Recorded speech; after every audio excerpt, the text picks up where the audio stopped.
সোমবার ৮৯ বছর বয়সে মুম্বাইয়ের নিজের বাসভবনে শেষ নিঃশ্বাস ত্যাগ করলেন বলিউডের কিংবদন্তি অভিনেতা ধর্মেন্দ্র।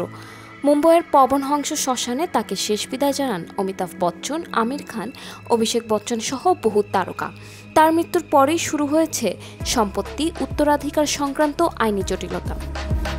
হিম্যান খ্যাত ধর্মেন্দ্র ৬ দশকের ক্যারিয়ারে এক বিশাল সাম্রাজ্য তৈরি করেছিলেন, যার আনুমানিক মূল্য ৩৩৫ কোটি থেকে ৪৫০ কোটি টাকা। তার সবচেয়ে মূল্যবান সম্পদ লোনাওয়ালার খান্ডালায় অবস্থিত ১০০ একরের ফার্ম হাউস, যার মূল্য প্রায় ১২০ কোটি।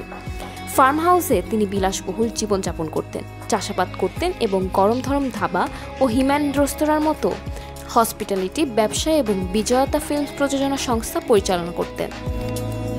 অভিনেতার গাড়ির সংগ্রহ ছিল বিশেষ। Mercedes Benz S class, SL 500, land rover, range rover সহ ৬৫ বছরের পুরনো একটি ফিয়াট ছিল তার প্রিয়। ধর্মেন্দ্রর ২ স্ত্রী প্রকাশ কৌর ও হেমা মালিনী এবং ৬ সন্তান সানি, ববি, বিজেতা, অজিতা, এশা, অহানাকে রেখে গেছেন। সম্পত্তির ভাগ বণ্টন মূলত উইল বা হিন্দু উত্তরাধিকার আইন ১৯৫৬ অনুযায়ী নির্ধারিত হবে।